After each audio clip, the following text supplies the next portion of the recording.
Good morning, everyone. Welcome to the another session of seeds. Now, today we will learn about the germination of seeds. Now, what is germination? You all know that seed contains a tiny embryo inside it. When that tiny embryo grows into a seedling, that is known as germination. Now, as you all know, that seed rests in a dormant state. Dormant state means where there is no, like we can say that it is a sleeping state of a seed. The seed is sleeping, though it looks like a lifeless seed, it looks like a lifeless body, but actually all the chemical activities are going on inside it, but they are very, very slow. In this dormant state, seed is doing some chemical activities, some physiological activities, like the seed is producing a little amount of heat because seed is doing the activity of respiration. Seed is absorbing the oxygen and doing the activities of respiration. Why does it do the activity of respiration? Because in this state the seed is growing. Seed has to germinate. Seed has to go through different chemical activities. Seed has to go through different cell division and cell growth, different types of cell division and cell growth that is still going on in the dormant state. So that's why it needs energy. So in order to fulfill that needs, it does the process of respiration. So these are the few chemical activities that takes place during the dormant state of a seed. And seed does not germinate till it reaches or till attains few things. For example, what are those few conditions that should be there so that it should germinate? The first is light, okay, we can say temperature, okay, then oxygen and water. Water, temperature and oxygen, not light.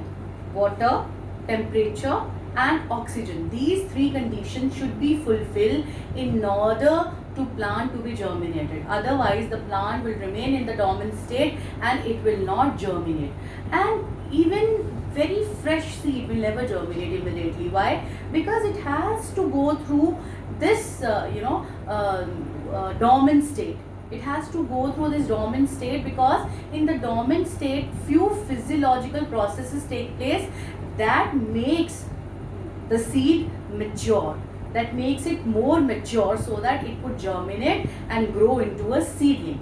And when the seed is in dormant state, at that time seed is being nourished with the help of cotyledon or with the help of endosperm that is present inside the seed. As I have already given you the example of pea seed. In pea seed, cotyledons are there, so they nourish the pea seed. And in the maize grain, so what is there, that they have the endosperm, though they have a very thin and membranous cotyledon also, but they have the endosperm, the main source of the nourishment of food for the seed. Alright, now what are the conditions that are necessary for the germination? As I have told you, the very first condition is water. There should be water availability to the seed. Now what do you mean by water availability?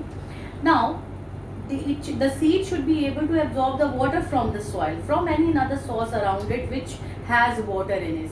And what is the importance of this water? Since that seed absorbs a lot of water, which makes the outer covering, that is a harder covering, the hard covering of the seed, very soft. Once it will become soft, the seedling can come out of the seed. Okay, because only when that hard covering around the seed will rupture, then only that seed can come out. Because seed is, as you already know, the embryo is it is made up of a delicate tissues. So the outer covering, which is already very hard, it needs to be ruptured out so that the seedling should come out.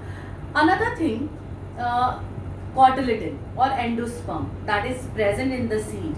Okay, and water is also necessary. Why? So that it can change that endosperm or cotyledon into diffusible form.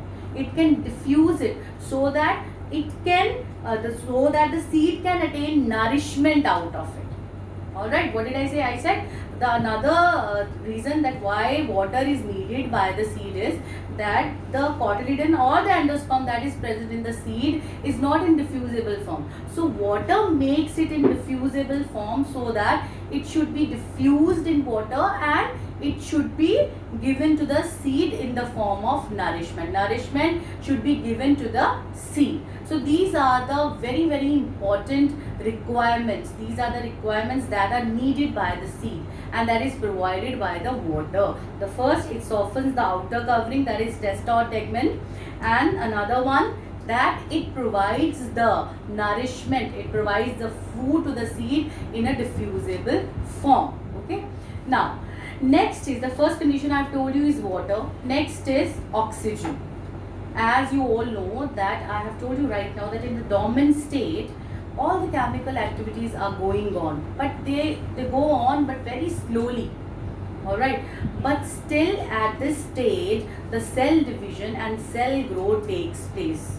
So in order to take place, in order to do these all activities, a seed needs energy, and that energy can be provided by the respiration only. Okay, so that's why the oxygen is needed for the process of respiration, for the oxidation. Okay, so when this oxygen that is provided to the seed is oxidized, the respiration process happens, and because of this respiration process, seed gets energy, and out of this energy, these chemical activities are happening inside the seed. So that's why oxygen is very necessary for the process of energy, so that a seed can get energy. All right, not plant, a seed can get energy. Next is, I have told you about water, I have told you about oxygen, and the next is temperature. Now, temperature is necessary for the growth or for the germination of seed. Okay, but very high temperature, it stops or it destroys the very delicate part of the seed. It destroys the tissue. So here also it can stop the growth of the seed. And very little temperature can also inhibit the growth of a seed. It can also inhibit the growth of a seed. So that means an optimum temperature is required for it, and that optimum temperature is from 25 degrees centigrade to 35 degree centigrade, okay, or Celsius. It is from 25 degrees Celsius to 35 degrees Celsius. This is the optimum temperature. This is the temperature in which maximum growth of a seed takes place. Okay, so that's why these three conditions are necessary, and I have told you what is the reason why they are necessary. So first I have told you water is necessary, second I have told you oxygen is necessary, and the third one and the last one that I have told you is temperature is necessary, and optimum temperature is necessary so that the seed can grow and it can grow into seedling. So this changing of seed, okay, when a seed changes into seedling, this process is known as germination. And up to the dormant state, when the seed is inside the soil, okay, at that time, which is the tissue, or what is the name of that thing which provides nourishment to the plant, that is cotyledon or endosperm. But once it becomes a seedling, it comes out of the soil, at that time cotyledon or endosperm, they wither off, and then nourishment is provided by the process of photosynthesis. So that means seedling becomes absolutely independent of doing its own process, that is known as photosynthesis. Now, I hope the concept is clear up to here. So we have just talked about the three conditions which are necessary for the germination of seed. Now next is, here I would like to show you for experiments. I will be explaining you that experiment to prove that water, temperature and oxygen is necessary for germination. Right now I have told you that why water, why temperature and why oxygen is necessary for the germination. But by the help of experiment also we can prove that yes, these are the factors which are very necessary for the germination, and light is not necessary for it. Why? Because it is inside the soil, it is not outside the soil. When it will come outside the soil in the form of seedling, at that time light is required for the process of photosynthesis, but till the time it is inside the soil, light is not required. Only these three conditions are required. So the first thing is, the first experiment that I am showing you here is, it is an experiment to show that why water is necessary. Just a minute. Why water is necessary for the germination. So in order to do this experiment, you can do at your home also, and it's very easy to be done, and we have done it already in class 9th also. We will take 2 beakers. Okay, in these 2 beakers, in first beaker we will take dry cotton and dry gram seeds, or you can see, you can take any other seeds also, but gram seeds like gram, black gram is available at your home, so it will be more feasible for you to do this experiment. So in the first beaker, what I will take dry cotton plus dry gram seeds. In the second beaker, I will take wet cotton, okay, plus seeds, okay, plus dry gram seeds only I will take.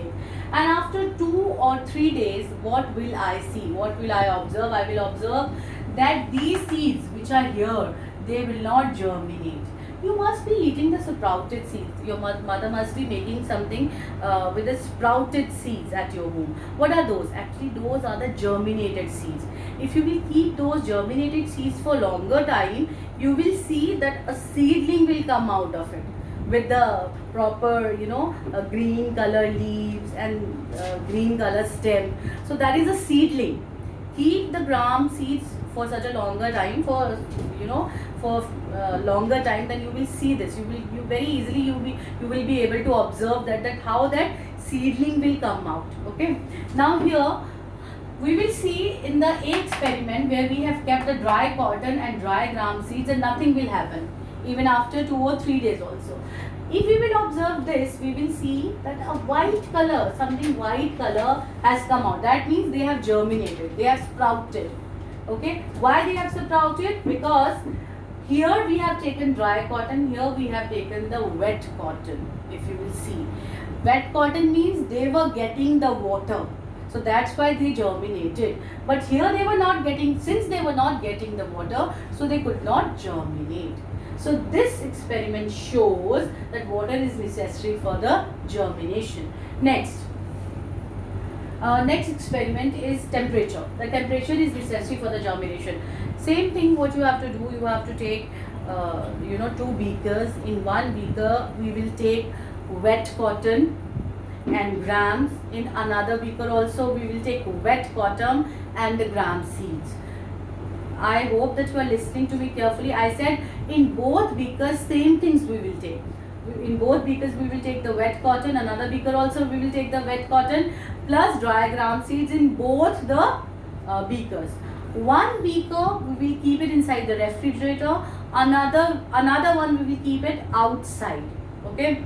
Now after few days, what we will observe? We will observe the beaker which was kept outside, alright, it had germinated. The seeds present inside it, the seeds which were present inside that beaker, they have germinated.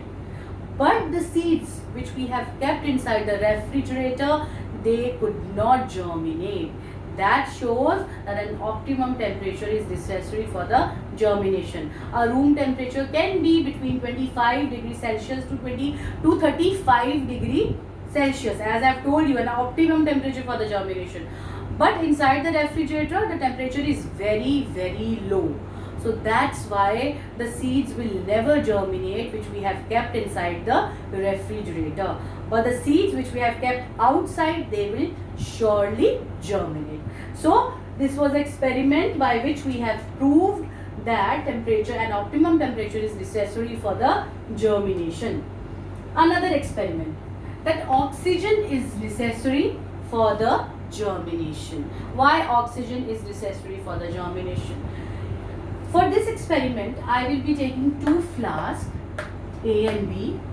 In the first flask, and also I will take a small test tube, and I will hang this test tube with the thread, and I will fix it with the help of a cork, rubber cork here. Here I have just taken a rubber cork.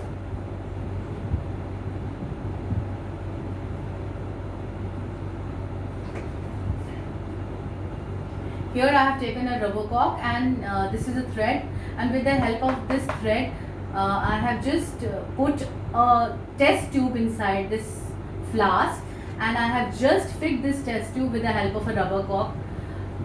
And in this test tube is filled with plain water.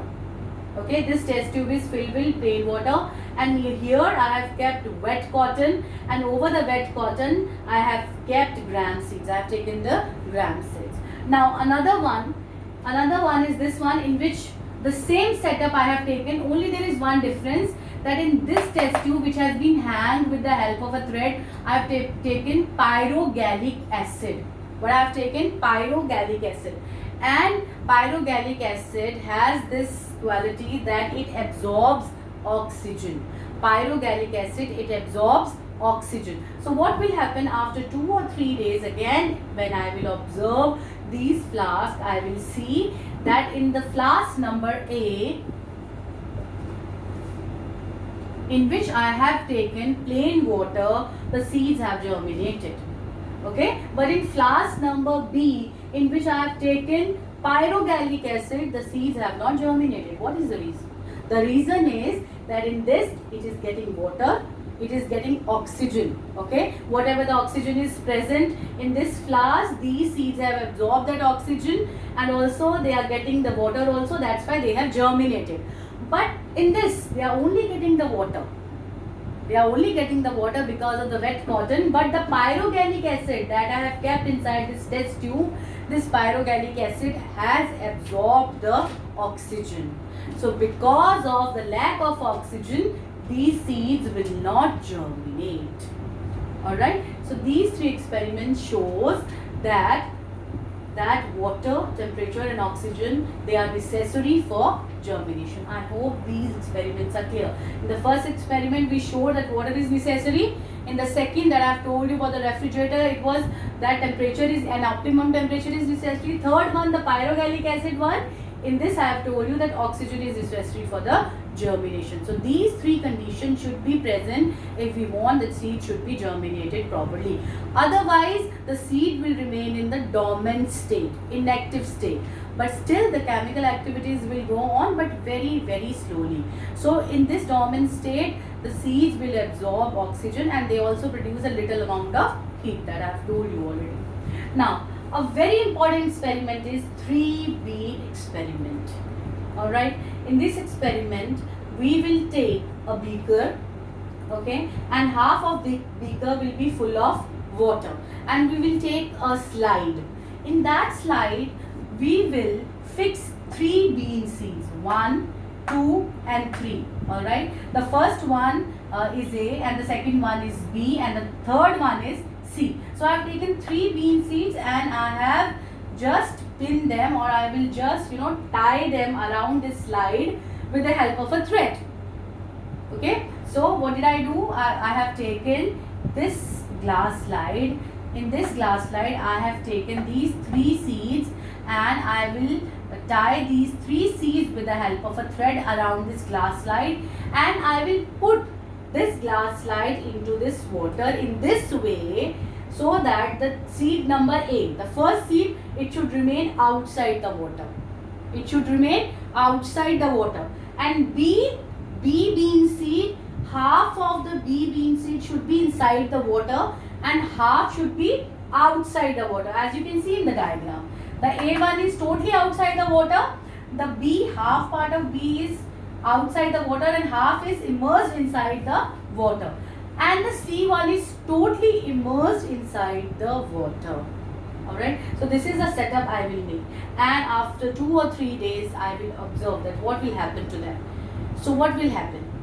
See, I am just telling you everything in the videos, but when I ask, these are all questions, you should actually think that what will happen.